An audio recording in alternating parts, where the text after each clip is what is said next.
There's nothing that happens after the Haitian Revolution in our fight for freedom across the Caribbean and North and South America that wasn't influenced by the Haitian Revolution. The African people on the island fought all the largest armies of the world at the time and won over each one of them. Whooped the Spaniards, beat up the French, knocked down the British. The Haitians have a pride about them. Their revolution is the most important thing to them. The first thing they instill in you is that you are the first Black Republic. 1804 becomes important because it's the date at which the implementation of the dream of real revolution and real equality and new nation status and the ability to defend your new nation is manifest. When you look at modern historians, when they talk about victories that Europeans had over non-white people, they always frame the narrative as victories. But when African people rise up and fight off their European oppressors, they frame the narrative as a massacre. Africans everywhere that were enslaved resisted it. Haiti becomes significant because it was the first time in human history that an enslaved population actually overthrew their oppressors. The Haitian Revolution, though, was the most organized, the most large-scale, the most impressive in terms of structure and complication from the very beginning. Haiti made more money for France than all 13 colonies. The Haitian Revolution was very influential, particularly amongst Africans. It was seen as an inspiration for Africans in this hemisphere, just as it was seen as a horror by those who held slavery dear. There is a concept that we must defeat Haiti. We must ground them into the ground. We can never let them rise. They are an example of Black power. They are an example of what happens when people who are oppressed decide to stop being oppressed.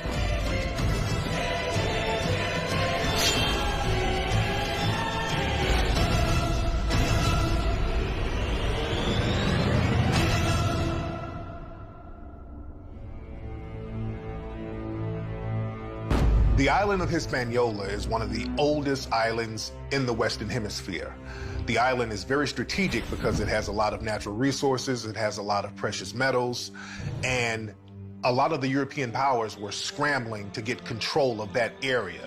Haiti is the first place that Christopher Columbus did a fort, did a settlement. So it's the first settlement in the Americas.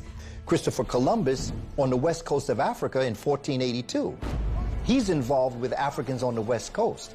That is how he came to America in the first place. It was they who told him there was land to the west. In fact, in his journals, he says that he met Africans going back to Africa when he was on his way to America. What folks are doing these days shows that there were Africans on that island when Columbus got there. At least 3 different types. There were the Caracoles up in the north, Guanini, and there's another one. But you can find that in the book called The Annals of Haiti. The Spanish declared this was for them, but the French says, what do you mean this is for you? And the British said, well, how could you have it all? So right from the beginning, we had colonial wars among them on the island. When you're dealing with the Spaniards, you're looking at the introduction of Africans in 1503. When you're looking at the introduction of Africans from the French, you're looking at 1670. So you're looking at a wide gap between the Spaniards and the French bringing Africans onto this island. But what happened on that island was that they brought a culture that was deeply steeped in what is probably the most important liberating force that any human can have, and that is in spirituality. 1675, the Treaty of Ryswick, the church established that the island would be split in 2. One side would be for the Spaniards, and the other side would be for the French. So at that point, what the Spaniards had named the island, I told you, was already Haiti. That's the original name of the island. Now, the Spaniards named the island Hispaniola. And when they agreed to share it with French, the French called their side Saint-Domingue, and the Spaniards kept Hispaniola for theirs, but called the capital city Santo Domingo, which is still Saint-Domingue. When the Spanish got here in 1492, and you know, they are on the island from 1492 to 1625, The Spanish is looking for gold. They're looking for wealth, and this is the first thing they started doing. And they find some gold. Haiti still produces gold today. And so gold was the big prize that everybody's looking for. But once they get into sugarcane was sweet gold. I mean, sugarcane was it. During the period where they were commencing this genocide against the indigenous population, a priest called Bartholomew de las Casas came up with this idea that it was ungodly to do what they were doing to the indigenous people of Hispaniola. They were killing them off. It was terrible, which it was, incredibly brutal. So they needed someone else to do it to. And this was where he came up with the idea of getting people from elsewhere. This revolution was going on from the moment Africans touched the shores. That's very important to understand, because what also happened is that when Africans were brought to this island, many of the warriors from the Congo, from Yoruba, or what we call Nigeria, or from Ghana, when they were brought here, the Ashanti, they immediately escaped and created maroon towns. These maroon towns would later become the actual hubs of the revolutions, because many of them never really experienced being enslaved.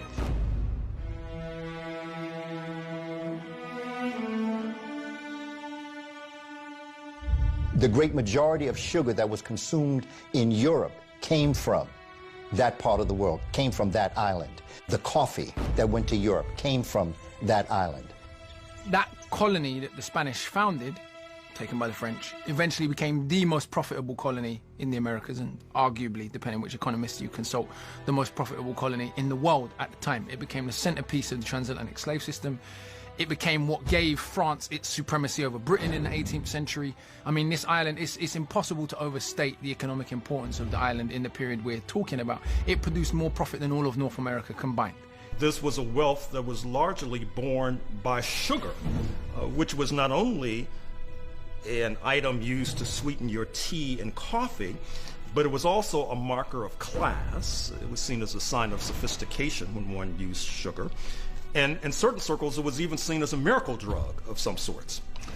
And that helped to generate tremendous amounts of wealth on the island of Hispaniola, which is one of the reasons why the French, ultimately backed by the United States, fought so fiercely to retain that island. I mean, the life expectancy in Jamaica or Haiti, for example, was often between 3 and 7 years. So once you arrived on the island, you were worked to death on average between 3 and 7 years. I mean, it's genocide. And so that was what contributed, the type of torture. Because the white population was so much smaller than, say, on mainland America, vis-a-vis the black population, the paranoia was worse. And therefore the types of punishment, the types of torture, the extremity of the slave regime was much more severe in the Caribbean. Taking pregnant women, crucify them, split their belly open enough so they will have a game. People are gonna bet who's gonna die first, the baby or the mother. The reason why there was more rebellions in Jamaica and in the Caribbean in general is a number of factors. One, conditions were much worse. And I don't say that in any way to denigrate or downplay how brutal conditions were in America, but we can see this from the fact that the slavery was so bad in the Caribbean that the populations were not even able to reproduce themselves. So constantly new populations had to be brought from Africa.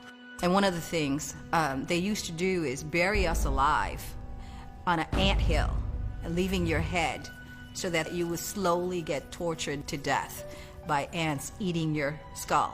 First of all, let's be clear, the rebellions against slavery started in Africa.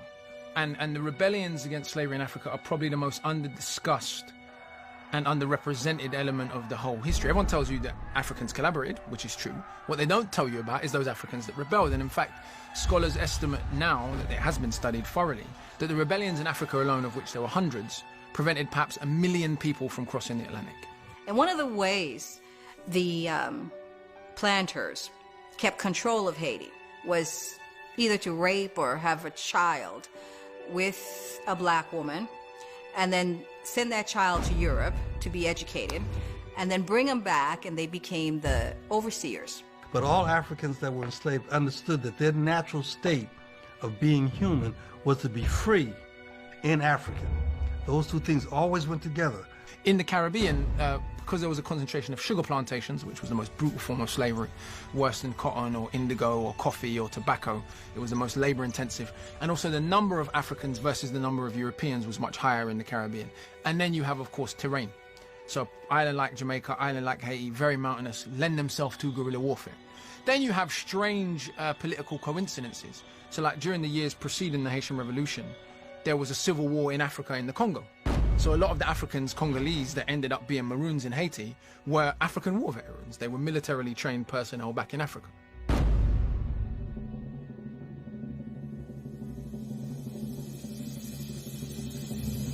With the Haitian Revolution, there were 4 principal players in regards to the leadership of the Haitian Revolution. The first one was Mackandal.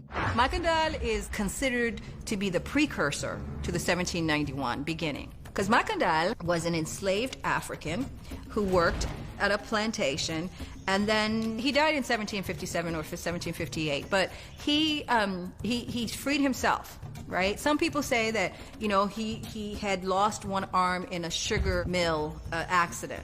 But essentially, the legend of Mackandal is interesting because he foretold what would happen with regards to the Haitian Revolution. He was this extraordinary herbalist. And what he did, he taught the people of Haiti, the Africans, how to use the herbs and fauna in the ecology that they're now in to poison the food of the white farmers. And he was very successful. And so Mackandal went, took to the hills, and he would teach the kitchen people how to poison their masters. They had nature on their side, and that's very important. They used nature as one of their greatest weapons. They knew the terrain, they understood the terrain, they understood botany, they understood toxicology, they understood poisons, they understood, and that's what Voodoo is. Voodoo is a science. Voodoo is not just a spiritual system. The Bafioti means the black collaborators. They had to get them out of their face first.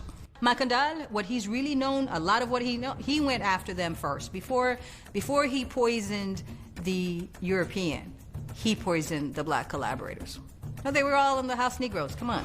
And one thing about Mackandal, he realized this. He understood that the black collaborators, we call them coons today, how they will sabotage black progress in order to get individual trinkets. So Mackandal, he saw that early on. So when it came to poisoning the white supremacists, Mackandal, he understood that we gotta get rid of these collaborators first. So he poisoned many of the black collaborators before he started to poison the white slave owners. If you look at the statutes, the laws of a place like Georgia in the 1750s, contemporaneous with that revolt on Hispaniola, you'll find laws that are specifically seeking to restrain Africans from getting knowledge of plants because it was feared that they had in mind a plot or a conspiracy similar to what unfolded in what is now Haiti in the 1750s. See, African people used strategies that they knew would work. Mackandal, another great revolutionary, he poisoned the French. And the women were the ones that poisoned them when they would prepare foods. He killed over 6,000 European Frenchmen.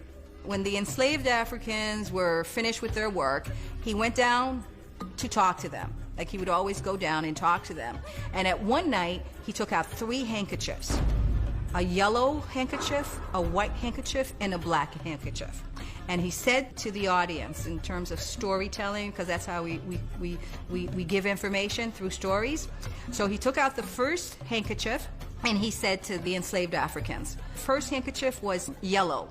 He says, these are the people that owned this island before Columbus came. And they were totally annihilated. Then he took out the white. He says, the white handkerchief, these are the folks that, annihilated the Tainos.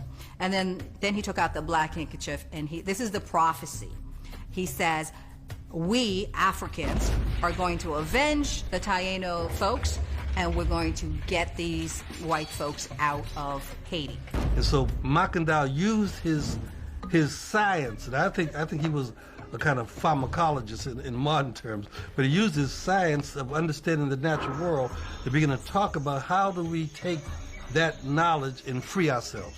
And Mackandal, he's sort of the spark of the Haitian Revolution. When you look at many of the people coming up out of this system, for instance, Mackandal was a preacher. And Mackandal was a preacher who told his people and the people around him that he had visions. There's such a connection between Mackandal and Nat Turner as it relates to the work that they were doing. Mackandal understood the problem with the collaborators, and unfortunately, it was a black collaborator who turned Mackandal in, who turned on him. And the French captured Mackandal, and they were going to burn him alive. When Mackandal was about to die, he made a very strange prediction. Mackandal said, "I'm coming back as a mosquito." Now, a lot of people didn't know what that meant. Years later, when the French came to invade the island, there was a certain number of French troops, thousands of them, who were killed by malaria brought on by mosquitoes. Now, the malaria skipped over the Africans because they were immune to the malaria. But the Mackandal prediction definitely came true. That just showed how spiritually in touch they were.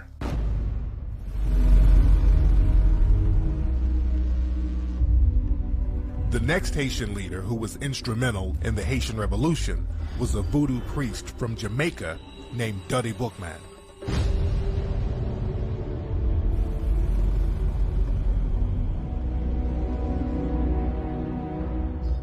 So Bookman appears to be one of these persons who's leading resistance in Jamaica. The British, not wanting to martyr him, sells him to the French in Haiti, because the French is known for breaking black folk. Jamaica was supposed to be the place where that was done, but the French is supposed to be really strategic at this and good at this. Bookman is the child of a woman whose name I don't have yet, who was a big-time revolutionary in Jamaica. And her son was sold to Saint-Domingue as punishment to the mother. So he was about 13, 14 when he was sold over here. And they seem to have been Muslims. He talks a lot about the Quran. And in fact, he's named Bookman because he had a small Quran tied to his waist. And at some point they realized that. And when he refused to give it to the colonizers and slavers, they burnt the book on him, with him. So he was all burnt up. And then to mock him, named him Bookman. Bookman and another enslaved African woman named Cecilia Fatima began the planning stages of the revolution. They went around the island and they organized a Congress to participate in the infamous Bois Cayman voodoo ceremony that occurred in an alligator swamp. Cecile Fatima had gone around for about 4 years to bring that Congress together. She had gone around the whole entire island to bring that Congress together. And as much as many people talk about that meeting in the alligator swamp, that Bookman called for the prayer, but it wasn't Bookman that called that congregation together. And it wasn't done in an instant. It was months of organizing and building up. And the person who was leading this organization was a Mambo, a female priestess by the name of Cecilia Fatima. It should not be seen as surprising that some of the leading figures of the revolutionary process were said to be either believers or practitioners of this New World belief system that we refer to as Vodun or Voodoo. I like to share with my students. Think about what mastery you must have if you decide to hold your meeting in a swamp of alligators. This kind of going so far as to take the life of your oppressor is already there. And the place where that meeting took place, the alligator swamp, that was a place the whites didn't go in because there were really alligators up in there. So very few people could go in and come out. But the black folks had a different relationship with the ecology than whites had. They mastered having this relationship. The whole concept of the Yoruba religion is to know and understand the forces of nature. When you're trying to get free, it's very important to create your own identity. When you want to oppress somebody, the thing you do, you change their name, you change their religion, you change their language. And the Haitians understood that they needed their own language. This is why they speak the French Creole. That's a form of their own language. They knew that they had to go back to their own religion, They went back to voodoo, and there were people who were Catholic, there were people who were Christian, there were people who were different religions, but they went back to voodoo, and that codified everybody. It was an African spiritual force that brought the people together. And when African people were brought together, it gave them a common goal. When they had a common goal, then they knew the common enemy, and then they would take care of their own business. And voodoo is not just a religion. I mean, Africans didn't really have religions. They had a way of life that at best you can call their sacred science in dealing with cosmology and ecology. Intentionality was to make our stuff so fearful and so evil and so scary that we run away from it, you know? And so all you gotta say is that, you know, when I was growing up, if I met a young lady and I asked her where she's from, she said she's from Louisiana, I'd be backing out. Oh, she might know voodoo. You know, she gonna put something in my soup. She gonna do some people. See, that's just make us afraid of our own stuff. We ain't talking about no Dracula movies here, no zombies. We're basically talking about Africanism. We're talking about people that understand the strengths of plants and of nature and how to, you know, outwitty a militia by using what the gods have provided you on this earth. So you call upon lowers to meet the task that you're confronted with. If you're engaging in war, you would call upon a lower that has the characters and qualities and dispositions of being warlike or strong and strength and fearless. Dying was an opportunity to go back to the ancestors, to Guinea, right? So there was no fear.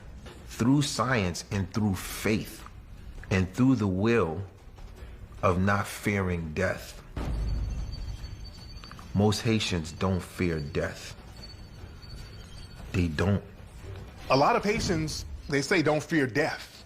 So when you look at a lot of rappers now, a lot of rappers here in America, they will have Haitian gangsters in their entourages. And a lot of these dudes will have that Haitian muscle behind them. So this just shows the kind of respect and even fear that a lot of people still have for that Haitian rebel. I mean, imagine if you're not scared of death, you're not going to be a good slave. And this is one of the reasons Christianity preached suicide is a sin. Yeah? One of the reasons that you get your reward in the afterlife, but only if you're a good slave. It really is a science of the spirit. And that this voodoo that they demonize, the demonization of it was intentional because they wanted to separate us from the very thing that gave us power. Let's be clear, a lot of African spiritual systems believed in what we call the transmigration of the soul. So they believe that the soul is eternal. This was very problematic for people you want to enslave. Again, coming back to before we even get to Haiti, in Africa itself, there are copious records among Europeans writing about slavery of Africans just jumping in the sea. I'd rather dead than be a slave. Consistent. And particular groups, so the Igbo of Nigeria, who are a group that very much believed in the transmigration of the soul, they were one of the groups that is recorded by Europeans were most likely to commit suicide because they believed they'd be reborn in Africa. They believed that their soul lived forever, so I'd rather die than this stuff. There is a cultural, spiritual unity that unites Africans and it gives them power. Even today in the African American community, it is the church that is the most powerful. And when anybody wants to sway the people, they always bring pastors in because they understand the pastors have the ear of the congregation and the people in the community. We don't know shocking when you said rise of the dead when talk about Jesus Christ. You know, if they say they can have Jesus rising, we can have my mama rising. I had a heart attack some years ago, but 7 years ago, something called ventricular tachycardia. Heart beating too fast, it won't stop because I'm always doing stuff, you know. And they couldn't figure out what was wrong with me. So finally they came one morning and said, Mr. Small, we're gonna bring in the electricians. So I said, no, y'all full of joke. He said, oh no, we're gonna bring in the electricians. Because they have doctors who are human electricians. And their job is to measure the electrical current that goes from your brain to your heart and to your other organs, and to look at the relationship to the electrical current in your body and how much is it being interfered with from things outside of your body. Does that sound like voodoo to you? So that's what voodoo is talking about. And while on one hand we deny it when we talk about voodoo, but here in our highest science, it is proven to be reality. So the Africans had absolutely no fear because they knew that this was a transformation, that it is how you live that matters, not how you die. The concept of zombies comes from voodoo. It's an African concept. And it's not about the living dead, it's about worshiping the ancestors, praising the ancestors. But the white supremacists, they flip that into something demonic where people are going to come out the ground and walk around and get you. And that's that boogeyman concept that they've created because of the Haitians rising up and getting revenge. And that's always been a scary thing for the white supremacists. African people rising up, getting revenge on them. That's the zombie mentality that they've created because that's their fear. When you look at the old zombie movies back in the 1920s and 30s and 40s, they would actually use Africans and Haitians as zombies. And out of their West Indian island comes a tale of terror and voodoo, of witchcraft and zombies, and all the weird black magic that the white man seldom sees. All of those old zombie movies had voodoo themes, so they were very open about it then. You see, the thing about Dutty Boukman was he was so intelligent, he knew that he might not get it, because he did get captured and he was executed. But the revolution continued with the people. And that's another lesson I learned about the Haitian Revolution. It wasn't so much the leaders, it was the people. The people never gave up the spirit. To this very day, they still have the spirit. Boukman is known for 3 or 4 things. Number 1 is the Boukman's prayer. You know, the God who created the earth, who created the sun that gives us light, the God that watches us from the clouds, the God that holds up the ocean. Our God has seen what the white man has done to us. Our God wants us to do good. The God of the white man wants him to do crimes. It's our God who will give us the strength and the courage to beat this white man. So now this is the man who's going to rise from this thing is going to rise and say to us on August 14, 1791, the God who created the world, who make the waves move in the ocean, he is your Father. He is with you and will give you his strength. But you must act and free yourself. Dutty Boukman is very intelligent. He is one of the leaders of the African people. He's very respected. And what he's going to do is he's going to devise a plan. And he is going to incorporate the ceremony of Ogun, the god of war. And he is going to assemble the forces. And he is going to instill in them a spirit of revolution. And the last sentence is a pretty long thing. In the last sentence, he says, listen to the voice of freedom. It speaks in each one of your hearts. When they ask him, but who will lead us in this battle? He says, the leader is inside you. You are the general, and you are the soldier. Now get to it. He comes from the form of just total understanding of what war is. There is no conceptual framework of peace. You don't call on Ogun for peace. You don't call on him for negotiation. You call on him when everything has been done that you've tried to do. You've been as diplomatic as you possibly can. But now it's time to get busy. I have not seen anywhere where there's some text in voodoo that says, forgive and forget. Black people and African people globally, we have this Jedi mind trick that's ran on us by the white supremacists where they can mistreat, subjugate, maldistribute the resources, harm, and oppress, and then tell us we should forgive them because this passage in the Bible says so. And that's a trick that African people have been falling for a long time. And the Haitian people, they didn't fall for that.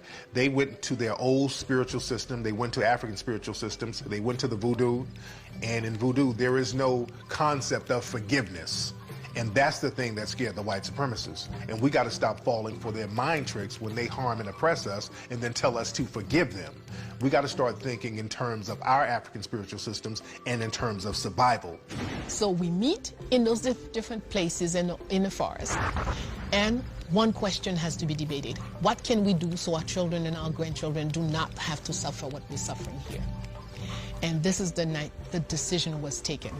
There is no two ways. This man only understands force. So only with force can we talk back to him. And some people started saying, well, but we don't have boats, we don't have guns, we don't have this, we don't have that. And one of the answers that was given is God has never created a creature and not give you a way to fight. You sit on a stone, it is a tool while it's holding your body. But when you are attacked, you have your weapon under your butt. Use it.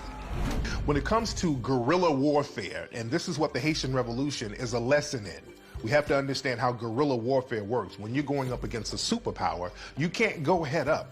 You have to attack the flanks. You have to attack from the back. And you have to learn how to weaponize everything. So the Haitians, they learned how to weaponize nature, weaponize rocks, weaponize trees, weaponize animals. Understand that, because when they had the first voodoo ceremony, they had that in an alligator swamp. Now, they knew that the white supremacists weren't going to no alligator swamp, but they were just so in touch with nature, they knew they needed to weaponize everything. Once you get to the point where you're going to do this, what you're actually doing is you are bringing the God of war within you. And every one of us as human beings has the God of war in us. We many times tried to keep it down. The War Council was August 14th. They decided the revolution would start a week from there. A lot of those Africans did not speak the same language. They all came from different spaces, and a lot of them didn't know how to count. When would the revolution? So each were given, this is another, I do this also, each were given 7 stones, everybody at Bois-Caïma. And then they went back to their spaces, the plantation. Every morning, they were supposed to let one go. When there was no more stones in your hand, then coupetet boulikai, burn it all down. Pat Robertson said that the devil was conjured up by the Haitians, and they had a devil-worshipping ceremony, and the devil killed all the French and killed all the whites on the island, which is a lie, by the way. They did not kill all the white people on the island. That's another big propaganda lie that they like to promote. Something happened a long time ago in Haiti, and people might not want to talk about it. They were under the heel of the French. You know, Napoleon III and whatever. And they got together and swore a pact to the devil. They said, we will serve you if you'll get us free from the French. It's a true story. And so the devil said, okay, it's a deal. And they kicked the French out. You know, the Haitians revolted and got themselves free. But ever since, they have been cursed by one thing after the other, desperately poor. Pat Robertson said that Satan came up, killed all the white people, and the Haitians have been cursed ever since. And that just shows how racially insecure do you have to be. You would rather give props to Satan. You would rather give credit to Satan than a group of African people who really put in the work and got rid of the French. The night originally chosen to start the Haitian Revolution, so we remember the Haitian Revolution, August the 22nd, August the 23rd, right? The original plan was to start on the 24th. The reason the 24th was chosen was because on the 25th, the entire government was meeting the next day. So the ambition from the beginning was to kill the entire government and take over the island. The only reason the revolution had to start earlier, the rebellion had to start earlier, was because on the 21st, somebody struck early. And slave masters captured someone, tortured someone, and were warned that there was a rebellion coming. So they decided to strike early. It's like asking the question, how did the Vietnamese defeat the reigning superpower of the United States of America? And part of that answer rests with the question of guerrilla warfare. That is to say, trying to avoid, whenever necessary, face-to-face confrontations of one military brigade facing another military brigade, but harassing the invading forces, who after all oftentimes are not very familiar with the geography. So there was a dinner that happened a week before the Bois-Caïma ceremony, and actually it's now, scholars say, that's where the rebellion was planned. So it wasn't like they planned it on the spur of the moment on the night of the 22nd. The main leaders sat down and planned a week before, maybe months before that, had their dinner. The crazy part about it is that the Europeans knew that their privileged slaves were meeting for dinner. And they didn't think anything of it. They were so utterly convinced that black people were never going to do anything about their situation, could never overthrow them. They could never be defeated by a bunch of lazy, backwards niggers from Africa, that they got complacent. How to be able to create bamboo, knives, how to have blow darts. You know, all of these things they used against these forces because these forces could not fight a guerrilla-type warfare. So with the martial arts and the idea of the fighting, whether if we're talking about Brazil, capoeira, or the motions of if we go to a voodoo ceremony and you see how they work with spears in different ways, or we go to the Amazons and you see how it's applied, it's the philosophy, the genesis of it all is a form of worship where even if the slave master comes, it more looks like it's a celebration of parties and different things going on, so it's not intimidating. But at the same time, it forms a form of martial arts, a form of self-defense, where when it's time to rise for the revolution, the masters didn't even know that you was already training a bunch of troops and now you're ready to go.